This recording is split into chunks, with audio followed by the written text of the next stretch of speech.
बिस्मिल्लाहिर्रहमानिर्रहीम। The topic of today's discussion is parvovirus B19। जो parvovirus B19 होता है वो एक DNA वायरस होता है और ये एप्लास्टिक क्राइसिस कराता है सिकल सेल एनीमिया वाले पेशेंट्स में। स्लैब चीक अपीयरेंस आती है बच्चों के अंदर, इसे एरिथीमा इन्फेंटियोजम कहते हैं या फिर फिफ्थ डिजीज़ कहते हैं। पार्वोवायरस B19 एक DNA वायरस होता है। स्लैब चीक अपीयरेंस आती है, एरिथीमा इन्फेंटियोजम कराता है कि चीक्स के ऊपर आपको रेड कलर का रैश नज़र आएगा, इसे कहते हैं स्लैब चीक रैश या स्लैब चीक अपीयरेंस या फिफ्थ डिजीज़ भी कहते हैं। और ये सिकल सेल एनीमिया वाले पेशेंट्स के अंदर एप्लास्टिक क्राइसिस कराता है। अब जो वायरल डिजीज़ होती है ना, उसमें लिम्फोसाइटोसिस होती है, लिम्फोसाइट काउंट ज़्यादा हो जाता है वायरल डिजीज़ के अंदर। अगर तो एक प्रेग्नेंट लेडी है और उसको मीज़ल्स हो रही है और तो उसको कैटरेक्ट हो सकता है। 7 वीक से पहले अगर प्रेग्नेंट लेडी को मीज़ल्स हो रही है तो उससे आपने कैटरेक्ट के बारे में पूछना है। और मतलब जो न्यू बॉर्न होता है ना, उसको कैटरेक्ट होने के चांसेस होते हैं। और पोलियोमाइलाइटिस आपके एंटीरियर हॉर्न सेल्स को अफेक्ट करता है। पोलियोमाइलाइटिस मोटर न्यूरॉन्स को अफेक्ट करता है। Anterior horn cells of the spinal cord को पोलियो वायरस अफेक्ट करता है। ह्यूमन पेपिलोमा वायरस की 2 स्ट्रेन्स होते हैं। एक ह्यूमन पेपिलोमा वायरस 6 और 11 टाइप होती है और एक इसकी होती है 6-18। जो 16-18 होती है, 16-18 जो होती है वो सर्वाइकल कार्सिनोमा कराती है और जो 6 और 11 टाइप होती है वो वॉर्ट्स कराती है। जेनिटल वॉर्ट्स जो होते हैं वो ह्यूमन पेपिलोमा वायरस 6 और 11 की वजह से होते हैं और 16-18 की वजह से सर्वाइकल कार्सिनोमा डेवलप हो जाता है। ह्यूमन पेपिलोमा वायरस ऑरोफेरिंग्स का भी कैंसर कराता है और सर्वाइकल कैंसर भी कराता है और ह्यूमन पेपिलोमा वायरस की वजह से कोंडाइलोमा एक्यूमिनाटा डेवलप हो जाता है। और अगर आपने वार्ड्स को ट्रीट करना होगा जो ह्यूमन पेपिलोमा वायरस की वजह से होते हैं, उसके लिए पुडोफाइलम देते हैं और क्रायोथेरेपी करते हैं, जो कि फर्स्ट लाइन है। अगर तो पुडोफाइलम और क्रायोथेरेपी से पेशेंट नहीं रिस्पॉन्ड करता है तो फिर सेकेंड लाइन ट्रीटमेंट में हम इम्यूकोमोड को यूज़ करते हैं। ह्यूमन पेपिलोमा वायरस के सिनेरियो में दिया हुआ होगा कि एक ऐसा बच्चा जिसका सर्कमसीजन नहीं हुआ हुआ और उसके ग्लैंड्स की लेसरेशन हो गई है और स्किन रैश स्किन है और स्किन जो उसकी फिक्स हो गई है, ठीक है। ग्लैंड्स पेनिस के ऊपर उसकी लेसरेशन होगी, स्किन उसकी फिक्स हो जाएगी, उसका सर्कमसीजन नहीं हुआ होगा तो ह्यूमन पेपिलोमा वायरस की इन्फेक्शन होगी बॉयज़ में। ह्यूमन पेपिलोमा वायरस का जब हम पैप स्मेयर कराते हैं तो हमें डिस्प्लेजिया, माइल्ड डिस्प्लेजिया भी नज़र आता है, क्योंकि human papilloma virus cervical carcinoma कराता है तो हमें डिस्प्लेजिया नज़र आएगा पैप स्मेयर के ऊपर। पैप स्मेयर स्क्रीनिंग टेस्ट होता है सर्वाइकल कार्सिनोमा का और सर्वाइकल कार्सिनोमा के ह्यूमन पेपिलोमा वायरस 16 और 18 सर्वाइकल कार्सिनोमा कराता है। जो 6 और 11 था वो वॉर्ट्स कराता और जो 16 और 18 होता है वो सर्वाइकल कार्सिनोमा कराता है और कोंडाइलोमा एक्यूमिनाटा भी ह्यूमन पेपिलोमा वायरस की वजह से होता है। अब जो मीज़ल्स है ना, मीज़ल्स क्या होती है? मीज़ल्स एक ऐसी डिजीज़ होती है जो कि आपके बच्चों के अंदर कॉमन होती है। रैश हमेशा कानों के पीछे से स्टार्ट होता है, बिहाइंड द ईयर स्टार्ट होगा और पूरी बॉडी के ऊपर स्प्रेड कर जाता है और चाइल्ड के अंदर पैप्यूल्स बन जाते हैं। मैक्युलो पैपुलर रैश होता है मीज़ल्स का, कान के पीछे से स्टार्ट होगा रैश और पूरी बॉडी के ऊपर फैल जाता है। अब जो मीज़ल्स होती है ना, इसमें पेशेंट को 3C होते हैं। 3C का मतलब क्या होगा? इसको कफ होगा, कोराइजा होगा, साथ उसको कंजक्टिवाइटिस हो जाएगा, वाटरी आइज हो जाती है, नेज़ल डिस्चार्ज होता है, साथ उसको खांसी हो जाती है और आंखों में भी इन्फेक्शन हो जाती है, कंजक्टिवाइटिस हो जाता है और कॉप्लिक स्पॉट्स हमें नज़र आते हैं। और मीज़ल्स जो होता है ना वो एक पैरामाइक्सो वायरस है। अब इसकी 2 चीज़ें करता है मीज़ल्स। मीज़ल्स जो होते हैं ना, इसमें हमें मिलते हैं फ्यूज्ड लिम्फोसाइट्स होते हैं जिसको हम कहते हैं Warthin Finkeldey giant cells. Warthin Finkeldey giant cells जो होते हैं वो मीज़ल्स की वजह से होते हैं। Warthin Finkeldey giant sales measles में होते हैं, ये फ्यूज लिम्फोसाइट्स होते हैं। और मीज़ल्स की कॉम्प्लिकेशन के अंदर सब एक्यूट स्क्लेरोसिंग पैनएनकेफलाइटिस आता है, जो कि मीज़ल्स की कॉम्प्लिकेशन है या फिर लेट सीक्वल होता है। और मीज़ल्स अगर प्रेगनेंसी में होगा तो न्यूबॉर्न को कैटरेक्ट होगा। नेक्स्ट आते हैं इकोवायरसेस। इकोवायरसेस एसेप्टिक मेनिंजाइटिस कराते हैं, मेनिंजोएन्केफलाइटिस कराते हैं। इकोवायरसेस एसेप्टिक मेनिंजाइटिस कराएंगे और मेनिंजोएन्केफलाइटिस कराते हैं। जो एडिनो वायरसेस होते हैं ये DNA वायरसेस होते हैं जो कि रिस्पायरेटरी सिस्टम के ऊपर एक्ट करते हैं। जो कोरोना वायरस है उसको रिसेंटली SARS-CoV-2 कहा गया है। कोरोना वायरस को SARS-CoV-2 कहते हैं।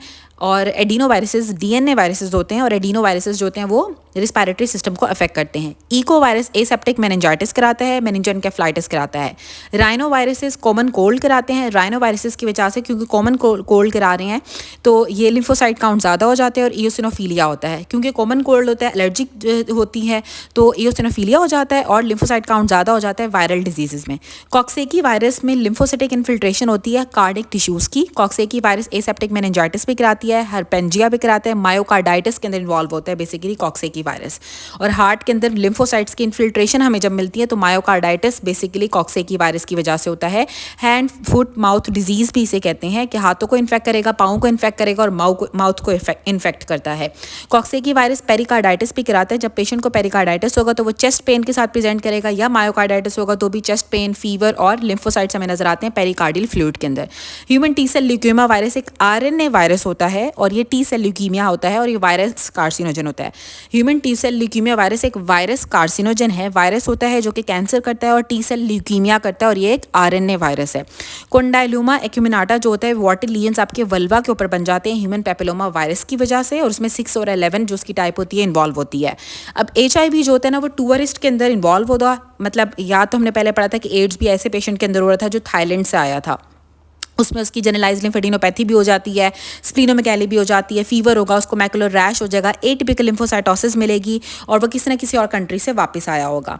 और ऐसा भी हो सकता है कि उसका कोई अब्रॉड ट्रिप था, उसके बाद उसकी बॉडी के ऊपर मैकुलोपैपुलर रैश डेवलप हो गया, तो इसमें आ जाएगा HIV की सीरो कन्वर्जन। फ्लू की तरह के सिम्टम्स होंगे, बॉडी के ऊपर रैश डेवलप हो जाता है और किसी अब्रॉड से उसका ट्रिप होता है, वापस आ रहा होता है, जिसकी वजह से उसको रैश डेवलप हो गया है और जो H. पाइलोरी होता है वो स्टमक का कैंसर कराता है।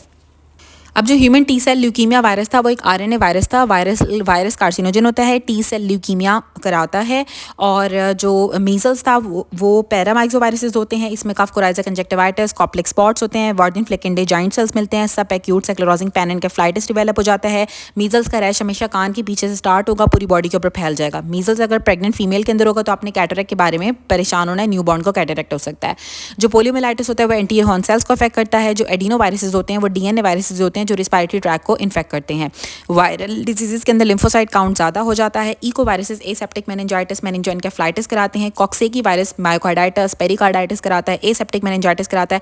हैंड फुट माउथ डिजीज जो होती है वो कॉक्सेकी वायरस की वजह से होगी और हार्ट के मसल्स की लिम्फोसिटिक इन्फिल्ट्रेशन भी कॉक्सेकी वायरस की वजह से होती है। अच्छा, उसके बाद आता है हमारे पास ह्यूमन पेपिलोमा वायरस। अब ह्यूमन पेपिलोमा वायरस हमने पढ़ा, ह्यूमन पेपिलोमा वायरस के जो होता है वो कोंडाइलोमा एक्यूमिनेटम कराता है। ह्यूमन पेपिलोमा वायरस की 6 और 11 टाइप होती है। ये स्क्वामस पेपिलोमा कराता है, हमें पैप्स में के ऊपर माइल्ड डिस्प्लेजिया नजर आता है। कोंडाइलोमा एक्यूमिनेटम कराता है, वॉटी लीजन्स कराता है वल्वा के ऊपर, और पेरिनियम के अंदर अगर आपको कॉलीफ्लावर का लीजन मिल रहा होगा तो वो भी ह्यूमन पेपिलोमा वायरस की वजह से होगा। जो सर्वाइकल कैंसर होता है वो इसकी सीरोटाइप 16, 18 और 31 और 33 की वजह से होता है। और इसमें क्या होगा, अगर तो सिनेरियो में दिया हुआ कि पेशेंट को पहले मेटाप्लेजिया हुआ, फिर डिस्प्लेजिया हुआ, फिर कार्सिनोमा इन सिटू और फिर सर्वाइकल इंट्राएपिथेलियल न्यूप्लेजिया डेवलप हो गया, तो ये भी ह्यूमन पेपिलोमा वायरस की वजह से होता है, क्योंकि human papilloma virus cervical cancer कराता है। पोलियोमा में क्या होगा, ये मोस्ट कॉमन अपॉर्चुनिस्टिक इन्फेक्शन होती है किडनी ट्रांसप्लांट वाले पेशेंट्स के अंदर। पोलियोमा मोस्ट कॉमन अपॉर्चुनिस्टिक इन्फेक्शन होती है किडनी ट्रांसप्लांट वाले पेशेंट्स के अंदर। और जो वायरसेस होते हैं ना वो सेल्फ रेप्लिकेटिव होते हैं और एक्यूट लेरिंगोट्रेको ब्रोंकाइटिस के अंदर पैराइन्फ्लुएंजा वायरस टाइप 1 इन्वॉल्व होता है। पैराइन्फ्लुएंजा टाइप 1 जो होगा वो इन्वॉल्व होता है एक्यूट लेरिंगोट्रेको ब्रोंकाइटिस कराता है। वायरसेस की इन्फेक्शन के अंदर लिम्फोसाइट काउंट ज़्यादा होता है, वायरसेस खुद ब खुद रेप्लिकेट करते हैं, इनको किसी भी चीज़ की ज़रूरत नहीं होती है। और जो ह्यूमन पेपिलोमा वायरस है वो वजाइना के ऊपर वॉर्टी लीजन बनाएगा, वल्वा के ऊपर वॉर्टी लीजन बनाएगा, कॉलीफ्लावर लीजन बनाएगा, पेरिनियम के अंदर स्क्वामस पेपिलोमास जो होते हैं ना, ह्यूमन पेपिलोमा वायरस नाम से ही बता रहा है, स्क्वामस पेपिलोमा डेवलप हो जाते हैं। कोंडाइलोमा एक्यूमिनेटम कराता है। सर्वाइकल कैंसर में 16, 18 और 31 टाइप होती है, वार्ड्स में 6 और 11 टाइप होती है। अगर डिस्प्लेजिया से कार्सिनोमा इन सिटू हो रहा है, फिर सर्वाइकल इंट्राएपिथेलियल न्यूप्लेजिया डेवलप हो रहा है, तो ये ह्यूमन पेपिलोमा वायरस की वजह से होता है। जो पोलियोमा होता है ये मोस्ट कॉमन अपॉर्चुनिस्टिक इन्फेक्शन होती है किडनी ट्रांसप्लांट वाले पेशेंट्स में। नाउ मोनोस्पॉट टेस्ट हमने पहले भी पढ़ा, इसको हेट्रोफाइल एंटीबॉडी टेस्ट कहते हैं, ये पाउल बनल टेस्ट भी कहते हैं, और ये एक डायग्नोस्टिक टेस्ट होता है। इन्फेक्शियस मोनोन्यूक्लियोसिस के अंदर पॉजिटिव होता है जब एप्स्टेन बार वायरस की वजह से इन्फेक्शियस मोनोन्यूक्लियोसिस होगी। अगर साइटोमेगालो वायरस की वजह से इन्फेक्शियस मोनोन्यूक्लियोसिस होगी तो फिर जो है तो वो मोनोस्पॉट टेस्ट आपका नेगेटिव होता है। इसे पॉजिटिव हेट्रोफाइल एंटीबॉडीज हमें मिलती हैं। पेशेंट प्रेजेंट करेगा फीवर, लिम्फेडिनोपैथी, एटिपिकल लिम्फोसाइटोसिस के साथ। और जो एप्स्टेन बार वायरस होता है इसमें सिनेरियो में भी यही दिया हुआ हो कि फीवर था, लिम्फेडिनोपैथी थी, एटिपिकल लिम्फोसाइटोसिस थी।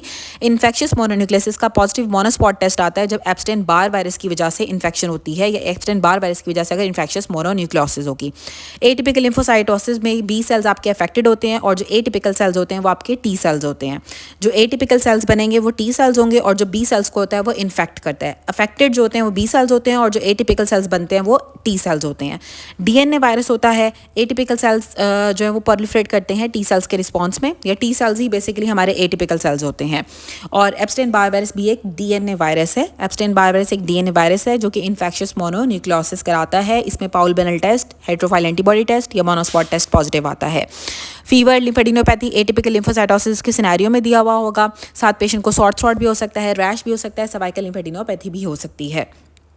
और जो ह्यूमन पेपिलोमा एप्स्टेन बार वायरस होता है ना, ये जब इन्फेक्शियस मोनोन्यूक्लियोसिस कराएगा तो मोनोस्पॉट टेस्ट पॉजिटिव आएगा। इसको पाउल बेनल टेस्ट भी कहते हैं। इन्फेक्शियस मोनोन्यूक्लियोसिस का जो डायग्नोस्टिक टेस्ट होता है वो पाउल बेनल टेस्ट ही होता है। अब इन्फेक्शियस मोनोन्यूक्लियोसिस के अंदर सिनेरियो में दिया हुआ होगा कि अपर रिस्पायरेटरी ट्रैक्ट की इन्फेक्शन हुई, पेशेंट ने एंटीबायोटिक में एमॉक्सिलिन या फिर एम्पेसिलिन ली थी और उसके बाद उसको रैश डेवलप हो गया, तो इन्फेक्शियस मोनोन्यूक्लियोसिस होगी। अपर रिस्पायरेटरी ट्रैक्ट की इन्फेक्शन हुई है, साथ उसको उसने एंटीबायोटिक में एम्पेसिलिन एमॉक्सिलिन ली और उसकी बॉडी के ऊपर रैश डेवलप हो गया, तो इन्फेक्शियस मोनोन्यूक्लियोसिस होगी। इसमें एटिपिकल लिम्फोसाइटोसिस होती है, पेशेंट को फीवर होता है, रैश होता है, सर्वाइकल लिम्फेडिनोपैथी होगी या जनरलाइज्ड लिम्फेडिनोपैथी हो सकती है। शॉर्ट थ्रोट मलेज के साथ आएगा। टेंडर लिम्फेडिनोपैथी हो सकती है, जनरलाइज्ड लिम्फेडिनोपैथी हो सकती है, सर्वाइकल लिम्फेडिनोपैथी हो सकती है। जब हम सर्वाइकल लिम्फ नोड्स की बायोप्सी कराते हैं ना, तो हमें जर्मिनल सेंटर्स प्रोमिनेंट नजर आते हैं फॉलिकल्स के अंदर, क्योंकि बी सेल्स को अफेक्ट कर रहा होता है। और साथ पॉलीक्लोनल डिफ्यूज हाइपरप्लेजिया होता है, जिसमें हमें लिम्फोसाइट्स भी नजर आते हैं, प्लाज्मा सेल्स भी नजर आते हैं और मैक्रोफेजेस भी नजर आते हैं। पाउल बेनल टेस्ट इसका डायग्नोस्टिक टेस्ट होता है। जो क्रिप्टोकोकस न्यूफॉर्मेंस होता है, हमने पहले भी पढ़ा था कि ये फंगल मेनिंजाइटिस कराता है। HIV पॉजिटिव पेशेंट से एड्स वाले पेशेंट्स के अंदर जो मेनिंजाइटिस होता है वो क्रिप्टोकोकस न्यूफॉर्मेंस की वजह से होता है। ये एक फंजाई होती है। इसकी CSF की एग्जामिनेशन के ऊपर हमें इंडियन इंक स्टेन हम जब यूज़ करते हैं तो हमें क्रिप्टोकोकस न्यूफॉर्मेंस नजर आती है। पेशेंट HIV पॉजिटिव होगा, पेशेंट HIV पॉजिटिव होता है और इंडियन इंक के ऊपर हमें क्रिप्टोकोकस न्यूफॉर्मेंस नजर आती है। Headache, fever, neck stiffness, photophobia, science of meningeal irritation होंगे। माइक्रोस्कोपी के ऊपर हमें हेलो अराउंड द ऑर्गेनिज्म नजर आता है। क्रिप्टोकोकस न्यूफॉर्मेंस आपका हॉचकिन लिम्फोमा भी कराता है। हाई ग्रेड फीवर कराएगा, पेशेंट को वॉमिटिंग होगी, नेक स्टिफनेस होगी, कर्निक साइन पॉजिटिव होगा। जो फंगल ऑर्गेनिज्म इन्वॉल्व होता है वो क्रिप्टोकोकस न्यूफॉर्मेंस होता है। और इसकी ट्रीटमेंट में जो हम देते हैं वो हम एम्फोटेरिसिन बी देते हैं, क्योंकि एम्फोटेरिसिन बी एंटी फंगल होती है, तो क्रिप्टोकोकस न्यूफॉर्मेंस के लिए हम एम्फोटेरिसिन बी देंगे। जो क्रिप्टोकोकस न्यूफॉर्मेंस होता है, ये हमने पढ़ा था कि एड्स अपॉर्चुनिस्टिक इन्फेक्शन कराता है। एज अपॉर्चुनिस्ट जो होता है एड्स वाले पेशेंट्स के अंदर ये मेनिंजाइटिस कराते हैं। और जो क्रिप्टोस्पोरिडियम था वो डायरिया करा रहा था, ठीक है।